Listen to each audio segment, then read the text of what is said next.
Welcome back, listener. This is Noel Wolf, and this is the Get Better At Network, specifically the Get Better At Recruiting podcast. You're listening to Season 1, Episode 2, and in this episode, Alex and I discuss our backstory. Before you join us for this journey and invest time to allow Alex and I and our community and future guests to educate you and help you become a better recruiter, we thought it might be important to give you the backstory on how Alex and I got to where we are today and why we feel we are qualified to assist you in your journey. In this episode, you'll hear the backstories, where we're from, family, experiences, the types of recruiting we've done, companies we've worked for, some of our philosophy around recruiting, some great stories about how we learned what we did, and in general, why we can help you and why you'll want to continue to listen. We hope you enjoy this episode and look forward to having you on the journey. Let's jump into it. No, seriously, how are you doing today, Noel? I'm doing okay. For those of you at home Tuesday who don't know, my beloved Cleveland Indians, no, I refuse to call them by that other name, lost tonight to the Yankees, unfortunately. So I guess the Yankees will be going to play the Astros this year. And in typical fashion, Noel, you are smiling. I mean, do you ever have a bad day? Sure, there have been bad days. There have been some bad days. Right, but you're always smiling. You just always seem to have a smile on your face. You know, what's funny is we didn't plan it this way, but me talking about the Indians is a great intro for why we're doing this episode. It's the backstory, right? It's how did we get to here? How did you get to here? How did I get to here? And, you know, as you know, being a friend of mine, I'm a Clevelander at heart, live in Chicago now, but been here since 97. Love my Indians, my Buckeyes, my Browns, my Cavs. Name of your company. I hate LeBron. Collinwood. Yeah, Collinwood, the neighborhood I grew up in. But so we're here today, listener, to talk about how did these two super successful recruiters get to where we are today? How did this happen? Alex, I'll actually let you go first. I talk a lot. Let's go first. How did you first get into this? Like, what was it? Was there an advertisement? Was it a friend? Was it a bulletin board somewhere? Did AOL reach out to you? I mean, for AOL. For you kids at home, AOL was the way we got on the internet back in the day. But so through a phone line. So start us off. Did you ever think you'd be a recruiter? How did you get into recruiting? Well, first of all, I never knew that you talked so much until we started this podcast. I mean, shut your mouth. There it is. There it is. The signature mark. How did I start in recruiting? So long story, long.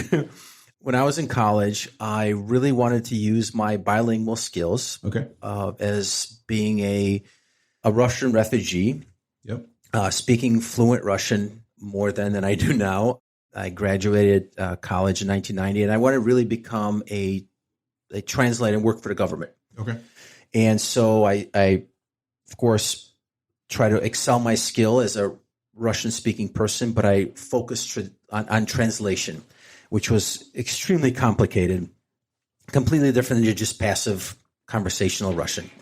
Anyways, fast forward, I'm getting ready to kind of almost graduate. I start talking to all the local federal government agencies. I really wanted to work for the FBI, okay, CIA. I wanted to be in the field a little bit. What was the degree, Alex? What were you? Russian language and literature. That's your degree. That's my degree. Okay, got it. You know, BA in Russian language and literature, and it was translating some of the most complicated stuff from English to Russian, Russian to English. It was cool stuff. I really enjoyed it. My professors were awesome. You know, friends of mine, of course, laughed at me saying, oh, did you speak Russian? Why would you want to become a Russian language? It's like a it's still to this Spanish day. person taking Spanish. Exactly. But I had a goal. I had a vision. That's what I wanted to do. Sure. So I started talking to all those agencies, you know, and so they started asking me questions, why and what's your background? And of course I told them, I'm an immigrant from Russia. And well, back then everything was Russia. Right. So my father served in the Russian Navy. That's how he met my mother. Okay. But I grew up and lived in the Ukraine, in Kharkov. So back then, everything was Russian. Now it's all divided. It's been divided for years, and we all watch the news, so we know what's going on. But I grew up in the Ukraine, in Kharkov. Left there in 1975. I was almost 8 years old. But when I started talking to those federal agencies, they found out that my entire family, because this is how you grew up in Russia, was in the Russian military. Either Army, Navy, whatever it was. Sure. And Did Russia have conscription? It was sort of. Yeah. Mandatory. Yeah. You had to go 4 years period, end of conversation, and that was the end of it. Yep. And so when they found that out through discovery, they said, hey, that's great, but it's, 1988, 89, and Russia and America aren't on the greatest terms. There's no way in heck you're ever going to see anything meaningful. Find a new career. Because they didn't trust the fact that we were not spies. Yeah, double agents or something, right? Whatever. So I'm like, oh, great. I should probably done my homework then, but there was no internet, so you couldn't really do your research. Right. Fast forward, I meet a girl, my wife now, Tony. We started dating. She happened to graduate a semester before me, and her degree was in HR. Okay. So she gets her very first job with Nikki from Osaka Consulting. Yep. As her assistant, and she would tell me stories how she greets people and interviews them, and they come in and apply for jobs. I'm like, well, excuse me, what do you do? Talk to people and make new friends. And me, I'm kind of friendly. I like talking to people. Right. I enjoy sales, but that seems a little bit more interesting to me. Plus, she was pursuing a career in HR, which I found interesting, but it was way too late for me to go and change my career and my major. So I graduate college. I start applying for jobs. I get a job at Walgreens as a store manager. And Tony's like, yeah, I just don't see you. Remember back in the day, they used to wear like red vests or something. And right. She goes, I just don't see you doing that. No. So I could see you wearing a red nose nowadays. A red nose? Well, they do the red nose thing for charity. Walgreens does. Are you not? I go to CVS. I don't know. Oh yeah, Walgreens does. Oh my God, we're just plugging two places, right? But it's okay. Hey, whatever. So, Walgreens, CVS, we will take your advertising. Yes, we will. So, back when I started in 1990, it was almost impossible to get into corporate recruiting or even like consulting company recruiting. So there would be no chance that I would ever come work for your company, Collinwood, as an entry-level recruiter. It was so difficult. So sorry for interrupting, but going into Wayback Machine, and I got into it a couple years after you. But back then, what did the recruiting landscape look like to you as a newcomer? Like, did you have a mega staff firm where people could go with no degree, or a degree in English or history or dietitian, yes, and then get into recruiting? Was that a thing back then? Back then, it was a thing because that's when, if you ever watch Glengarry, I can't even speak. My accent's taking care of me. Right. Yeah. Hey, listener, if you haven't pulled up a YouTube video and watched Glenn Ross clips, you should. Also look up The Boiler Room. I showed it to my team last week. Yeah. They had never, I felt like I was a bad manager because I had not shown them these clips, and all of us old school recruiters. Coffee is for closers. Coffee is for closers. Always be closing. Get them to sign on the line. That's the generation we grew up in. So the only way for me to get into recruiting is to go work for a boiler room, sweatshop, recruiting firm. My first job, by the way, and we'll get to my backstory later. My first job, boiler room. Absolutely. Go ahead. He's giving me the evil eyes, audience. You can't see that on a podcast, but he's like, how dare you interrupt my backstory? No, you interrupted me, so I forgot my train of thought. Okay, it just came back to me by looking in your eyes. So back then, agency recruiting was intense. You had to show up to work in a suit and tie. Mind you, you're not meeting anybody. The phone was literally rotary phone. Like it was a... Right. I'm joking. We had buttons. But it was really cool. So picture this. And I know, audience, you're not here with us. We'll post a picture on our video. But it was a desk in the middle facing 4 other desks. So we used to call them islands of 5. In the front was the lead experienced recruiter. And on the sides, 2 on each side, were us. Right.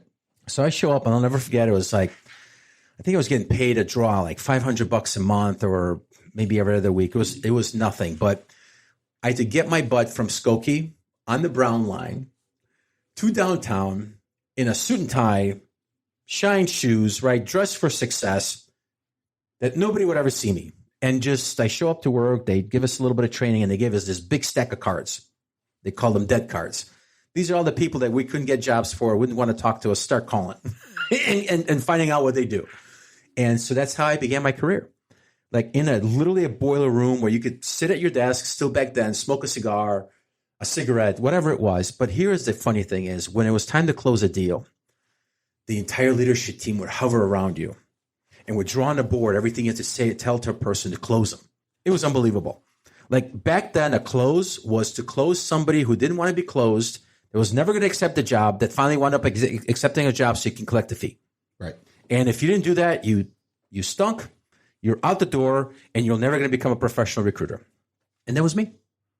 I couldn't do it. Right. It just wasn't my thing. Here I am 33 some odd years later as a professional corporate recruiter, because I just had a different vision. I was never in it for the money. So I started this career, back to your question, because of my wife. I took an interest in it, and I've had just a lot of fun working for various different companies. I intentionally chose contract recruiting in my early days versus a full-time job with a consistent paycheck and benefits and vacations and all of that stuff, because as a contract recruiter, you only get paid for what you do. So during Christmas and Thanksgiving, when everybody's off for 3-4 days, you don't get paid, right? But it gave me entry into some of these companies to truly understand what they do, how they do it, learn the good, the bad, and the ugly, and be mobile. But the one thing I never did know is I never chased the money. I have friends in the industry that always chase the next $5 up on their rate. I stay consistent. I stay true to my word. If I said I'm going to be here for a year, unless you let me go because of budget reasons, it was never really due to performance. Not because I'm the greatest, but I worked my butt off to be good at what I do. I always kept my end of the deal. I never, ever left the contract early because somebody offered me $5 more. And I think that's what's given me the longevity in this field and the flexibility to do what I do. Sure. We have not a lot. There are a fair amount of recruiters who will chase the money. Right. And listener at home, $5 an hour, there's 2,000 billable hours in a year. That's 10 grand. And to somebody, that's a lot of money. But for somebody that's, again, trying to build longevity in this industry, build a good name for themselves, a good personal brand, don't just hop after the money. Don't chase the money.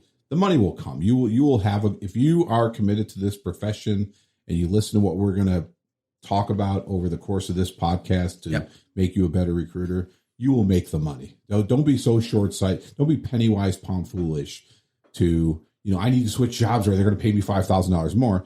And then you have a bad reputation. You have a bad name in the industry. Yep. So you're at the boiler room. What's the next opportunity beyond that? So we don't have to necessarily walk through the resume, but what happens after the boiler room? Do you go internal? You can't obviously go hourly right away. Where do you go? Oh my gosh, great question. No, seriously, I really have good questions. No, Alex. Because you're a professional recruiter. I don't think I've ever had this type of interview before. No, so my goal to go work for an agency was because everybody that I met through Tony, who was a semester ahead of me, introduced me to all these internal recruiters, said, hey, Alex, the only way you're going to work next to me is you got to go work for an agency. I need to know that you know what you're doing. You cut your teeth. You went through that. I can't hire a green bee. It's going to take forever. Go sink your teeth somewhere else and then talk to me. Right. So back then we had the TRN network. I used to go to all these events and this and that and, drink with them and go out and get to know them. And sure enough, through the network, through Nikki, I got my very first job with BZ Systems, a small family-owned software consulting company. Hired me. I'll never forget it. They offered me $10,000 a year. I negotiated 15 plus commission. I worked there for about 2.5 years, and we built a consulting company from zero to about 16, 18, maybe 20 tops people billable, which was a big deal for a fledgling no-name consulting firm. That had staffing firm, yeah. Yeah, but they had a specialty in software. Right. Okay. So Boris Zabitsker, brilliant man, and his wife, Ella Zabitsker, also brilliant, good friend of mine, had a software company. He had a passion for building software, and she had a passion for consulting and education. She and I hit off. Her and I could read each other's mind. We were like, Jedis. She thought of something. I said it. I thought of something. She said it. So I worked there for 2.5 years, and it came time for me to go. It was a hard decision, but it was my opportunity to then, after almost 3 years of doing what everybody told me to do, go and just pay your dues. I became a professional contract recruiter. Okay. In between contract recruiting and where I am today, I have held several full-time jobs. Prior to where I am today, in October of 2022, I was with Oracle up until June of 2020 for about almost 8 years. And because of COVID, 40 of us were let go. Yep. You actually had 2 stints there, right? You were there for a while. Stints, yeah. I was part of 2 rifts, and it was all because of global changes. This last one kind of put me over the edge. As you know, I've always wanted to be on my own and be an entrepreneur and be part of something that's a little bit different than just being part of corporate. So I left Oracle and spent from June to August standing up my own company, which is now Q Formia. Formia means landing place in Greek. I never knew that. And Formia is actually a little seaport village in Italy outside of Tony's hometown. Oh, yeah. And so I wanted something interesting. But you're not Greek. Where's the Greek? Well, because I like Formia. We would spend time on the beach, and Formia was a special place for Tony and I. See. And Okay. I'm like, All I'll right. just pick Formia. Yeah, right. I got you. It sounds cool, but I picked Q because I wanted something catchy on my logo. And Q means to line up, to tee things up in British English, like Q. Oh, Q, right. So Q Formia, we are teeing up and lining up your next opportunity. But yeah, I'm doing a lot of different things right now. I'm contract recruiting again, which I really enjoy doing. And I'm also doing a little bit of full-time placements with my customers. But the long-term vision right now is to actually provide value to leadership on why and how recruiting can be more efficient. Right? Because an outside agency or an inside agency, of all people, the recruiting business is could be a little bit broken. So my next dream, my next vision is to help leaderships and companies understand how to make our jobs more efficient. Because, as you know, there's a lot of dead space in our business. So that's kind of me in full circle. In your travels, in your career, yeah, what's your, we're going to impart lots of wisdom, hopefully, on our audience over the course of these podcasts. What's a big takeaway for you? What have you learned over the course of the career that people wouldn't know if we didn't learn, specifically about you? What has impacted your career? Things you've learned that have helped you become a respected person in this industry, person who's been doing it for 33 years and will continue to do it for, another 10 years, whatever the case might be. Yeah. What's led to this career? Integrity. I've always surrounded myself with people, and you know this, that I think have the highest level of integrity. Yes, we all need to make a living. No slime bags. I could just never put myself ahead of somebody else's well-being. Okay. And so I enjoy making that commission. I enjoy doing what I do for a living, but I am fully transparent. If you talk to anybody that knows me professionally, fully transparent. Right. One of my biggest closing lines, and I'm going to share this with everybody, is, hey, I will make this introduction to the customer, but at the end of the day, you need to make decisions. I will help you make those decisions, but I'm not going to push you, right? If I think you're making a bad decision, I'm going to tell you why I think it is. But at the end of the day, you're the one that needs to make that decision. So if you tell me I accept or decline the offer, You did it with all of the information. I did. I gave you all the information. Yes. And I've turned I have turned a lot of applicants around. They're like, right? Because they're seeing things differently. And I have the luxury of being on the inside sometimes. As a contract recruiter, For sure. I have access to a lot of really good information. So integrity, credibility. If you don't have that, we'll know each other. We'll go have lunch. We'll maybe network. And people who know me really well, you in particular, if you get an invitation to come to my home and meet my family and sit at my table, you are the person I want to be around. Right. Because my home is my sacred place, and so is my work. Right? When I shut down my laptop during the day, I sleep really well with myself because I know that I did the right thing, or at least try to. Right. Right. I mean, how do I really know if it's the right thing? But I try. If I think it's the right thing, I'm going to do it. Right.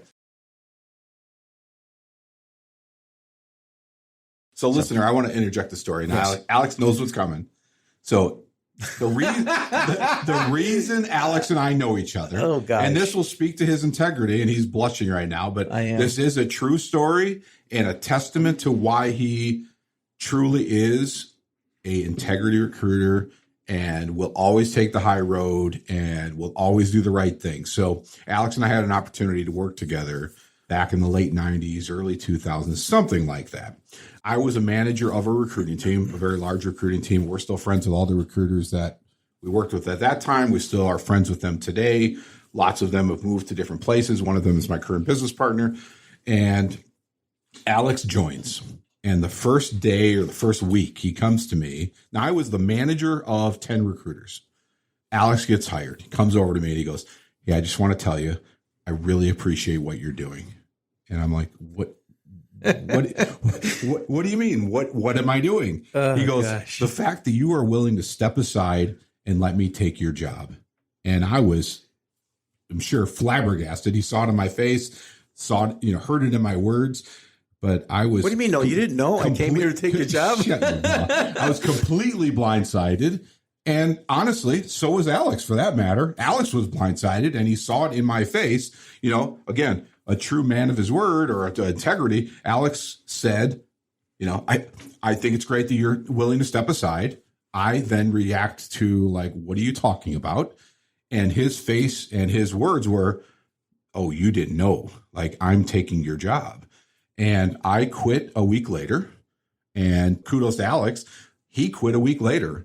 And you can speak for yourself, Alex, but Alex commented to me over the years. We've been friends now a long time. We didn't know each other at all at that time. Like, I don't think we had met each other at that time. But he said, "I can't work for a company that's not going to give the courtesy of the person currently managing the team the notification that I'm bringing in your replacement." He was like, "I thought you knew." And he knew, it's kind of like, if you have a girlfriend who cheats on you or a boyfriend that cheats on you, if they cheated on you, they're going to, or with you, if you are the person they cheated with, they're going to cheat again. And Alex's interpretation was, well, they did this to you. They're probably going to do it to me at some point. Yep. And again, true testament to Alex's integrity. He said, "Oh, I can't work for a company that's going to do this to someone who," I think we can go back and survey all the team that worked with me at the time, were respectful of me and appreciated working for me, with me. And now I'm being replaced without them knowing. But yeah, so kudos to you, a testament to you. I agree and appreciate your stance that you are a recruiter of integrity, and that's how you've built your career, because I'm a witness to it happen with you and I. So. Just one thing you don't know about me, I'm pretty softy. So next time you do stuff like this to me, you can have a box of Kleenex here. And an interesting story, back to credibility, and I know we're going to touch upon this in our future podcast, is that I still talk to every single person that was on that team.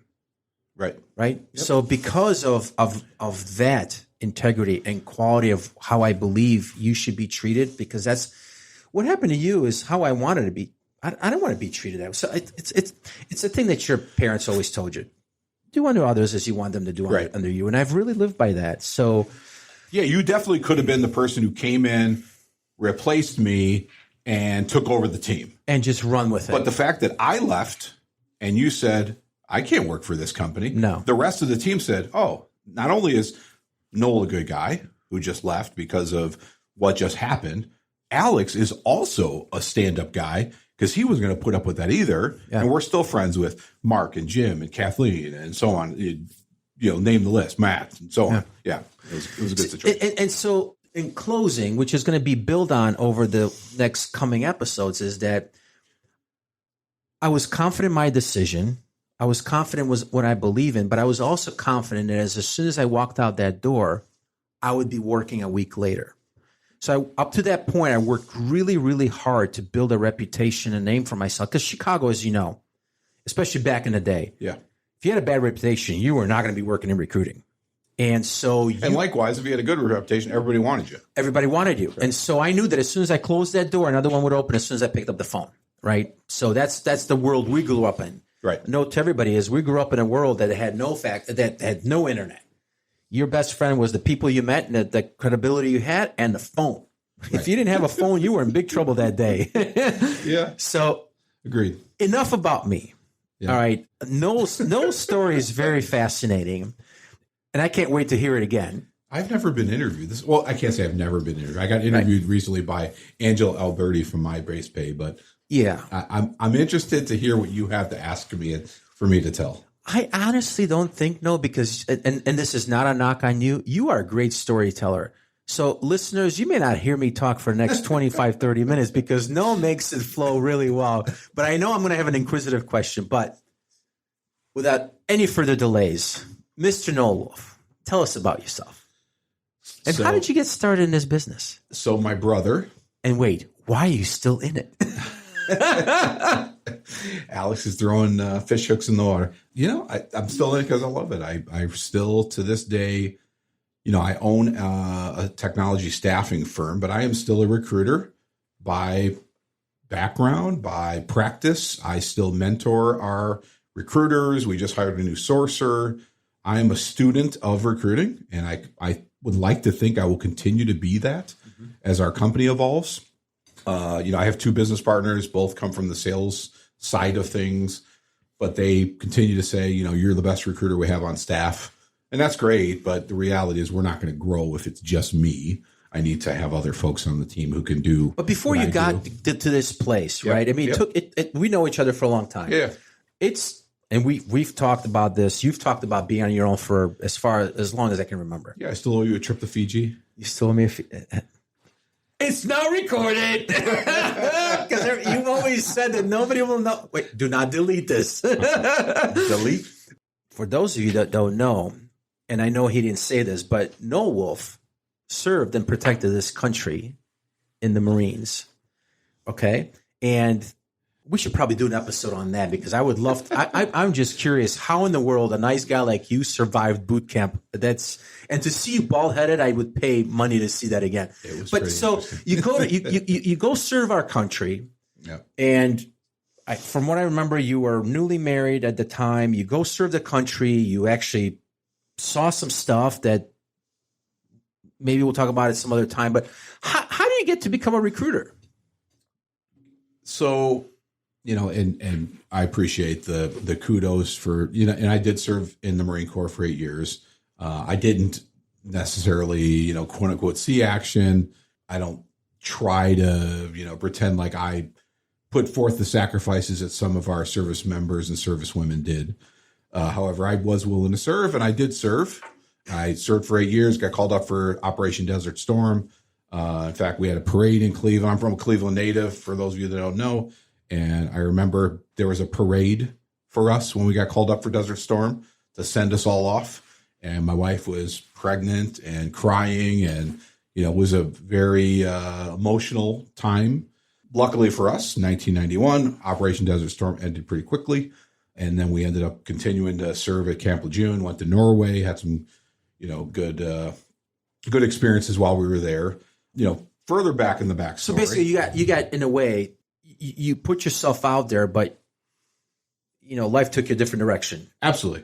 Right. So just recently, and I don't want to get off into the veteran tangent too much. My wife and I were down in Savannah, Georgia, and I saw a gentleman, and he had a Vietnam veteran's hat on, and I said, "Thank you for your service." And then my wife said, she said, "I'm going to get you one of those hats." I'm like, "You can't get me one of those hats." Like I didn't serve the way that guy served. I didn't serve the way my dad served. The way some people have served. Was I willing? Sure, I was willing, but I didn't do that. So I don't deserve what they deserve. But I did serve, was willing to serve. I graduated from high school, kind of a, quick backstory. Graduated from high school, great grades, class president, top of the world. I'm going to go off to college, do great things. Flunked out of college my first semester. Flunked out of college? Yeah, flunked out of college. How does that happen? Well, you join a fraternity and you start drinking. That's how it happens. So girls. Yeah. No, drinking. Mostly drinking, not girls. So go off to college, and they revoked my scholarship. They kicked me out of school. And this Marine recruiter who had been calling me all during high school called me on the right day, right time, and said, "Hey, you ready to go in?" And I'm like, "Yes, I'm ready to go in." And I think I actually took him aback as a recruiter because he was just calling to, I think, just say hi. And I'm willing to go. I'm like, I'll leave in 2 weeks. He's like, I'll have you at Paris Island in 2 weeks. So I went off to Paris Island, became a heavy vehicle operator, eventually became a marksmanship instructor. In our unit, we had a group of corpsmen from the Navy, and one of them happened to be a union steward, a teamster for a company called Aramark, and they were a laundry delivery service. So I became a route sales rep for them for about 6 years. And then I helped my younger brother. He's 4 years younger than I am or was, Chris. So what year are we right now, Noel? We are in 95. 95. Yeah, okay. 95. So right on the verge of that whole .com-ish era. Yeah, for sure. Is when you're kind of exploring. Okay. So my brother comes to me and he says, hey, I have this job at this recruiting firm. You know this story, but I'll tell it for our audience. My brother comes to me and says, hey, I have this opportunity for this recruiting firm. Similar to what you just said, Alex. Boiler room. I didn't know that at the time. A company called Search Masters in Cleveland. Kudos. Give me pay for an ad. Search Masters. My brother goes to work there. And well, first he comes to me and goes, hey, I need suits. I have to wear a suit every day. My brother was, 18, 19 years old, barely made it out of high school, but had the gift of gab. He sure did. Sure did. He says, can you buy me a couple suits, a couple dress shoes, get me to work every day. So, we go to the Goodwill, we go to, Macy's, whatever, May Company, buy him a bunch of suits, buy him a bunch of shoes. 6 months later, he's paid me back. He's driving a new car. He's buying new clothes. I'm like, hold on, time out.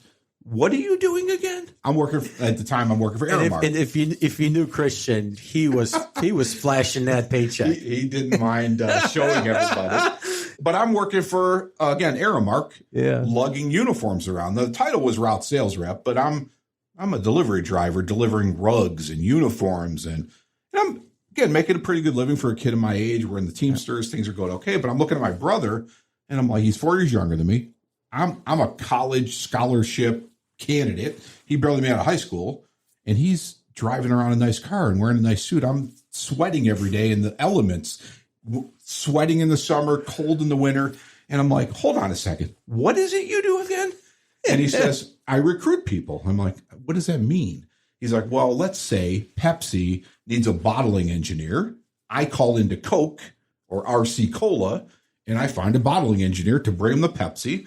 And then when they hire that person, I get a fee for that. And I'm like, again, this is pre-internet audience. I'm like, well, why don't they just put an ad in the newspaper? Yeah. He's like, well, a bottling engineer is not reading the wanted ads in the newspaper. You have to go get him or her and convince them to move. And if you can convince them to move, you get a placement fee.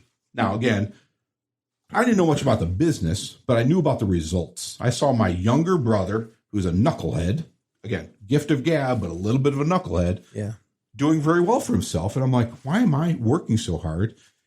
All he's doing is making phone calls, and he's doing, so let me dip my toe in this water.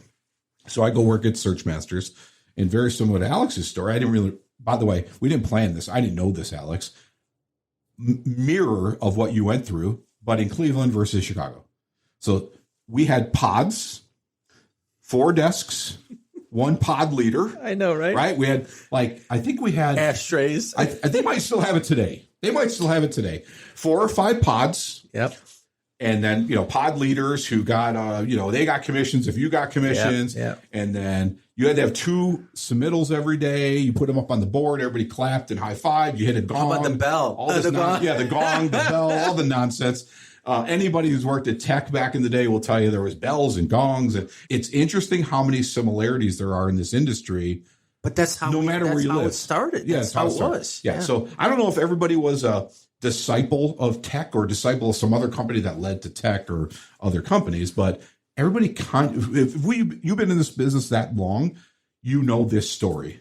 Yeah. There's pods, and there's 2 submittals a day, and ring the gong if you get a deal or a submittal, all these things. So I did that for a little while. And wait a second, and there was no computer. You were either on the phone you were either on the phone. So it's funny. There was nowhere to hide. So it's funny. You're not doing research. So in our business at the time, and you probably experienced the same, it was dual desk, right? You weren't a recruiter.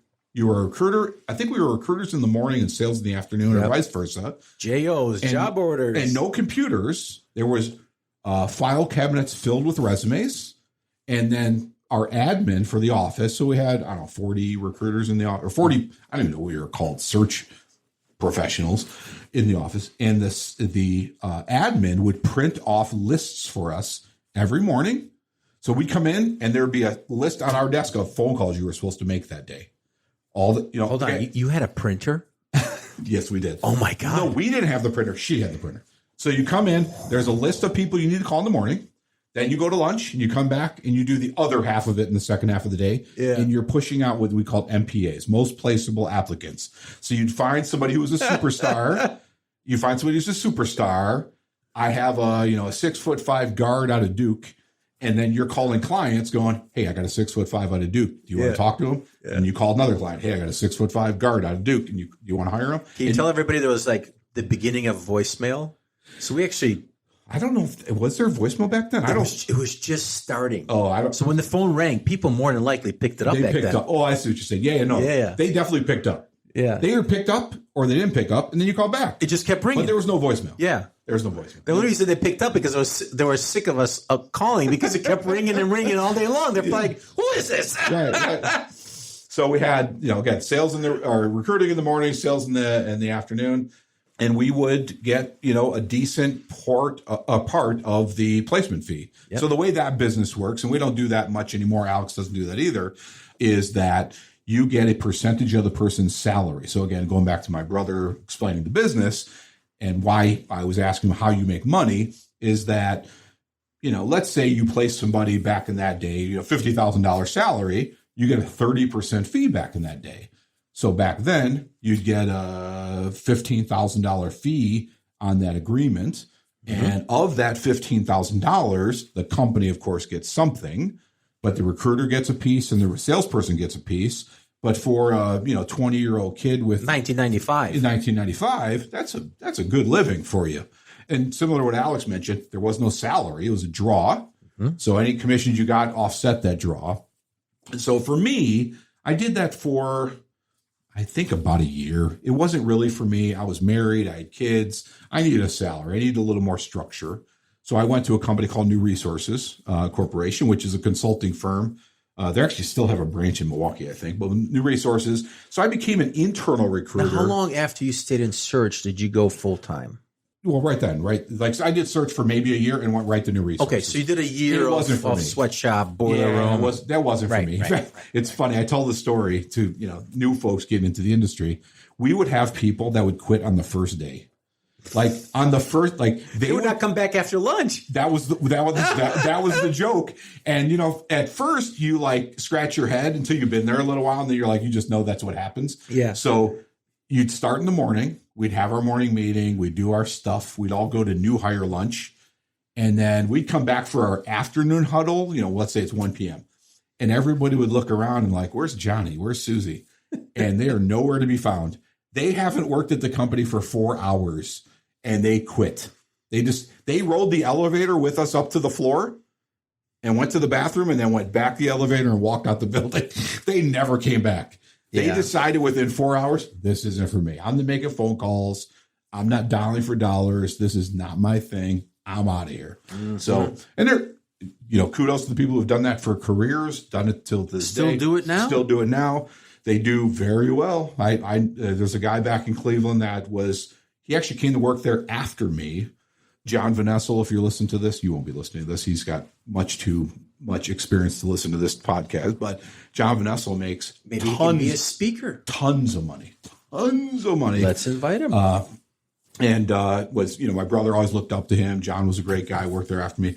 But yeah, it wasn't for me. Search wasn't my thing. Only because, not that it's a bad business, but I needed that stability. I had a wife, I had kids. So you didn't leave it for anything else other than stability, or was there something about it that kind of just... No, I think it was really stability. It was, a base salary plus commissions. Commissions are nice. Yeah. Base salary plus commissions and benefits, medical, dental, 401k, all that fun stuff. So I went to work for New Resources. And the difference between working for Search Masters and working for a company like New Resources was working for external clients who all had their own way of doing business versus New Resources where I was hiring for us. I was hiring for new resources. I only had to know our pitch, our benefits, our culture, our way of doing things. And that, for me, was an easier, sell is the wrong word, but a different or a better recruiting situation for me to say, here's why you want to come work for us. We have this culture. And new resources did have a good culture, good benefits. And back then, consulting people were making a lot of money. Doing very well. In fact, after new resources, one of the competitors at the time, as you probably know, and Alex mentioned earlier, was Whitman Hart. We both did AS400 Consulting, J.D. Edwards, and Jim Slattery called me at one point. And so, it was just a better and different situation for me to work for a consulting firm versus a search firm. So I went for new resources and then had an opportunity to interview with a company out here in Chicago. I thought I would never leave Cleveland. In fact, to this day, people are like, why don't you just move back to Cleveland? And I do love Cleveland. Shout out to Cleveland. But I love Chicago. I've been here 25 years. Is that right? 25 years. In fact, soon, a couple of years from now, I'll have to say I'm from Chicago, not from Cleveland, because I'll have been here longer. But Cleveland is my hometown, but I love Chicago. But I never thought I would leave back then, back in 96, 97. Yeah. I was a homer for sure. And then I had a great opportunity to join, again, another consulting firm. So you came to Chicago for a job. In fact, wow, I forgot that. So my brother was the Christopher Columbus of our family. He was fine leaving the roost. I was not fine leaving the roost. Yeah. So he had already moved to Chicago, big timer, moving to a big city. And so you followed Christian again. I followed Christian again. That's right. So Christian is responsible for a lot of my success. First of all, me getting into this industry in the first place. Yeah. The neighborhood he and I grew up in, he's my little brother, is named after our company, Collinwood. Yeah, I owe a lot to my brother. But so he had moved to Cleveland. I flew out here. I interviewed with a separate company, not the company my brother worked for. I interviewed with a separate company. And then it was on a Saturday. I went back to my brother's company, and the director there said, "So what'd you think of the company you just interviewed for?" And I'm like, it seemed like they're full of shit, honestly. Sorry, listener. I said, the numbers don't match. And I'm a young kid. I'm in late 20s, right? I'm like, the numbers don't match up. They say they want to make this. They have this many recruiters. They're doing this. The numbers don't match. Well, the director that I was talking to, I didn't realize he would be my boss eventually, but he was just a guy that my brother worked with. He starts laughing. And I go, "What are you laughing about?" He goes, "I worked for them for 7 years." He goes, "It took you an interview to figure out what it took me years, that those guys are full of shit." He's like, "You want to come work here?" And I go, "Well, my brother works here. That be kind of weird." And he goes, "Well, we're thinking about sending your brother to Dallas, and then you can come here to Chicago." And I'm like, if my brother's okay with it, I'm okay with it. Wow. I said, if he's okay, I'm good. So they go to Chris and they go, "Hey, would you go to Richardson, Dallas? Would you go to Dallas and run our branch down there? And then we'll hire your brother and he'll come work here."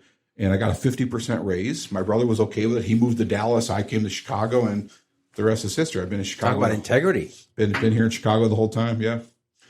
So I've worked for consulting firms and staffing firms along the way. You and I met each other years ago. You helped me find, honestly, what became my best earning years. Alliance. You had worked there at one point, introduced me to the team over there, and I worked there for just about 6 years.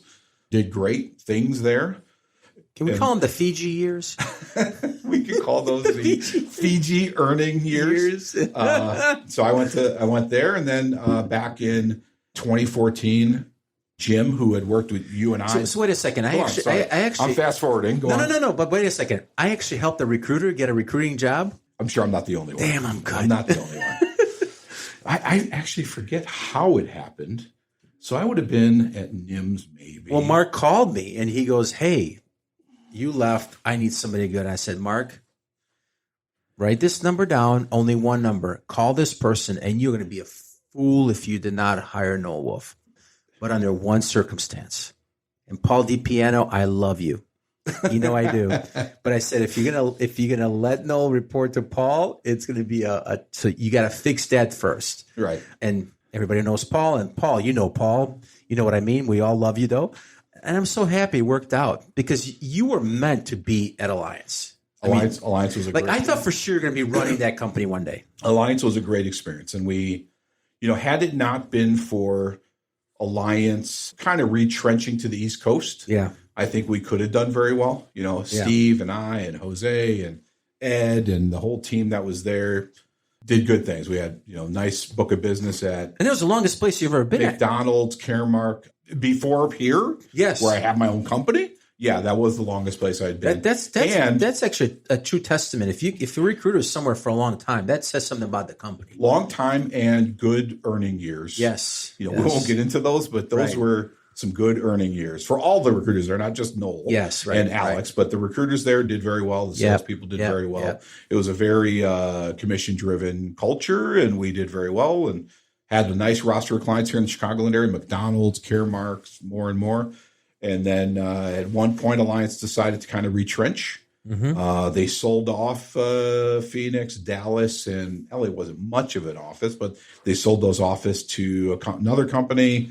And then they moved Chicago out of the city out to Oak Brook and scaled things back. And the end was near. And then they still are in existence today, but they're really just like Philly, New York, Boston area. But yeah, Alliance was great. Good.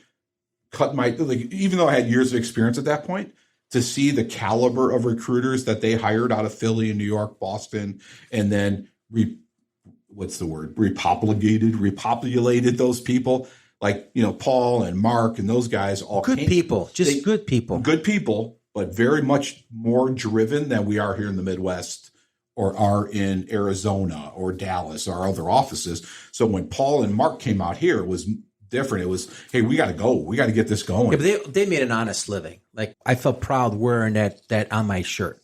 Like, I knew we were doing good business. Right. Yeah. Great. So okay, I know we can talk about our careers forever. Yep.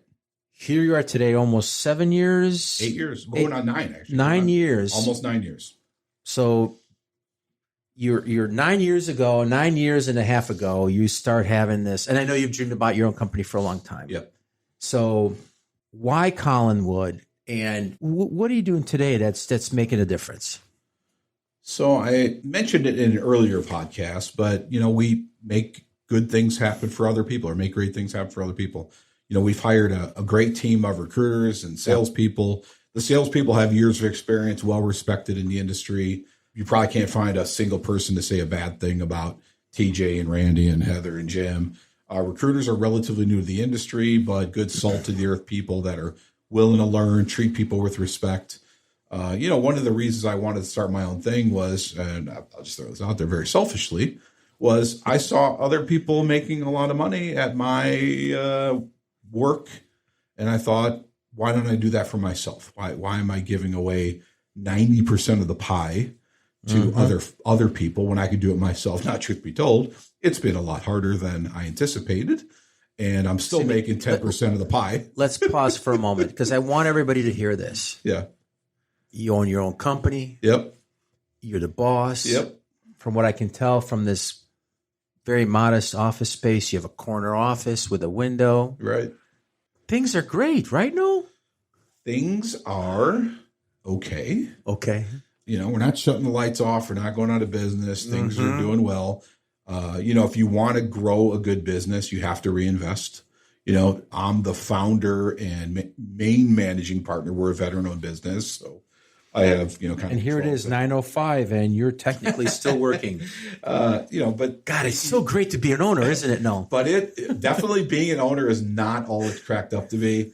If anyone I think most of our audience are people thinking about getting into recruiting or early on in the recruiting career. Yeah. But I will caution you that being an owner is not all it's cracked up to be. If you can find a position that pays you well as an employee or as a contract recruiter, and you don't have a yearning for true autonomy and the headaches of running a business, keep doing what you're doing. If you can make X amount per hour without the headaches of owning a company, just do that. If you can work for a company and they're paying you very well, just do that.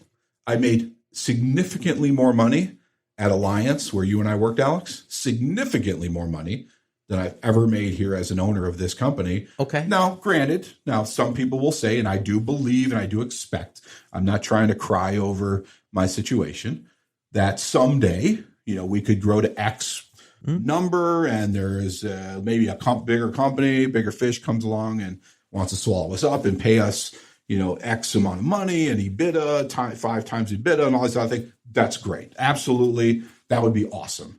But the reality is being an entrepreneur has been tough. And we've had months and years where we didn't pay ourselves, and you pay your employees first. If you're really trying to build a business right, you pay your employees first. You pay them good benefits. You're building something. I still have yet to make the money I made at Alliance as an employee. And hindsight's 2020. Should I have done this? I do believe I should have. I wanted to do this, and I would have been remiss and regretful had I not.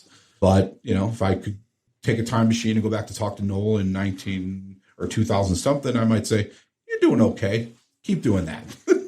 But here you are. Yeah, here we are. Here you are, year 9+. Yep. And you're hiring. You're building a team. Correct. You're leaving a legacy. Hopefully. Behind. Hopefully. Of training other new recruiters. They're basically, if you think about it, they're working for a smaller firm than New Resources, but you have some staff that I've met who are starting from scratch.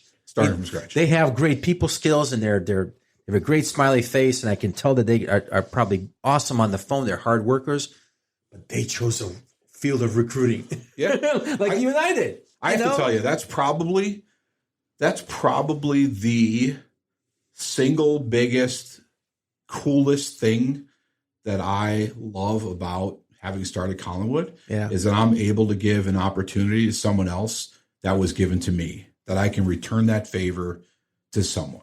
And, we can go person by our team, but none of them came from our industry. Yeah. One's a retired Marine, one's a Navy recruiter, one managed a Panera, everybody came from something different and were willing to, invest in and that you recruited to come work for you. Gamble's the wrong word, but bet on that this industry and this small company, Collinwood, could treat them well and do very well. And I know that their efforts will be rewarded.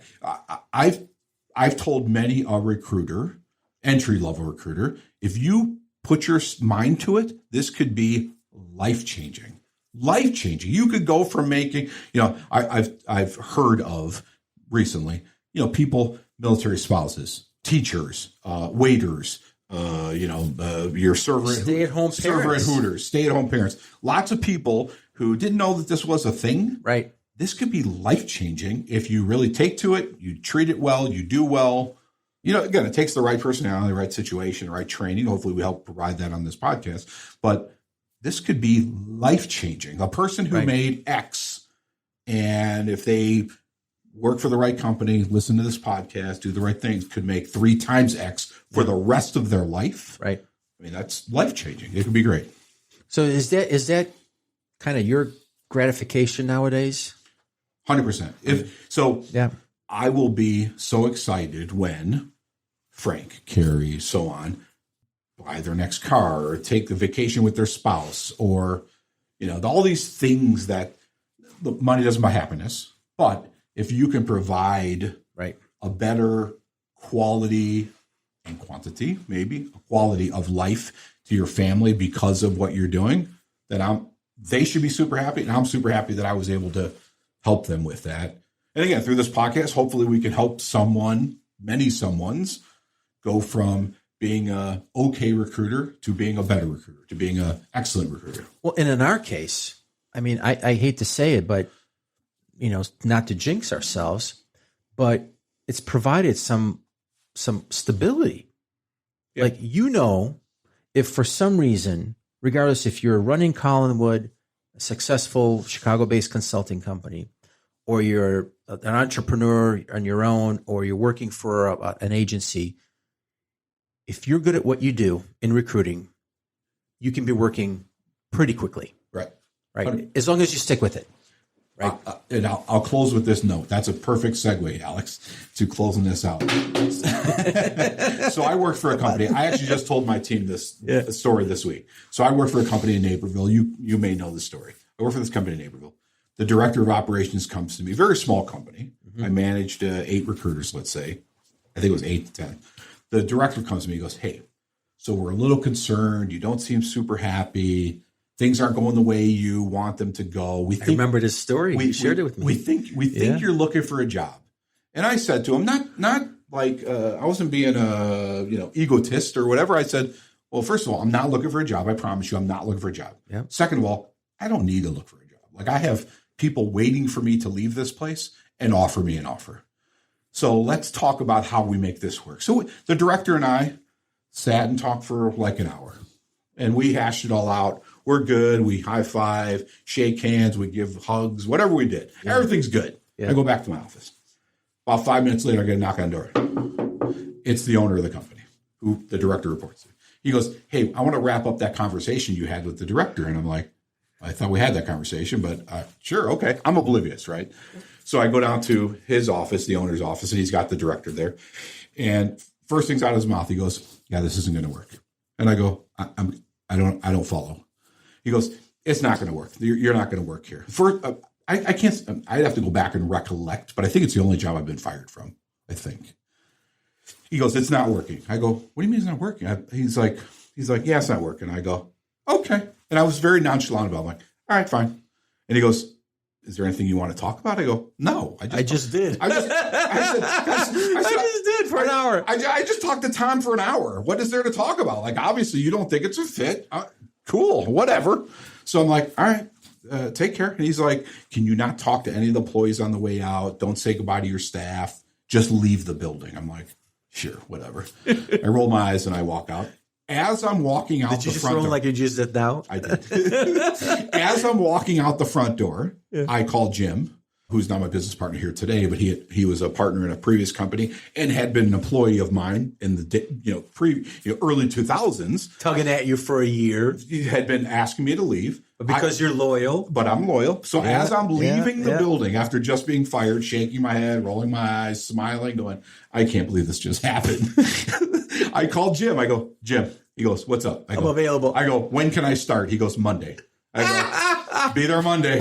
And but what you just said was perfect segue to, like, if you do this right, if you treat people right, if you learn, if you are a student of this, if you love this, if this is truly your passion, brand your name, you will have a brand you will have an absolute great career. And look, some people like to put it as the forefront. Some people like to put it as the side note, but you will make good compensation. Yep. That's not a bad thing. But yeah, you'll make a good name for yourself.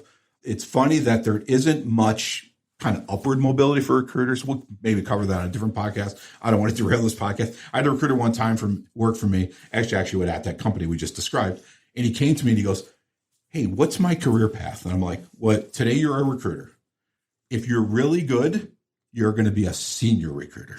And if you're really good, a couple of years from now, you're going to be a super senior recruiter. I'm like, what? I mean, look, and truthfully, as you know, Alex. And if you're really bad at recruiting, you're going to become a manager. Inside joke. That is not true. So, but we've had lots of friends. You know, there are different things. You go into HR, maybe. We've had friends that moved over to the HR side of things. Leadership. We've had people go into management. We've had people move into sales. You know, if you're in the staffing side or the agency side, like I am, sometimes recruiters move over into sales. So there are different career paths. But you can be, like I think I have been my whole career, and Alex has been his whole career. And why we think we're qualified to do this podcast is we are career recruiters. Yep. And we can provide that value. Any parting thoughts for you, Alex? Oh, no, I can. We've been on this for an hour. People have fallen asleep and went home. I hope not. But this is, listen, truth be told, we're just starting out. We have a lot of enthusiasm to share.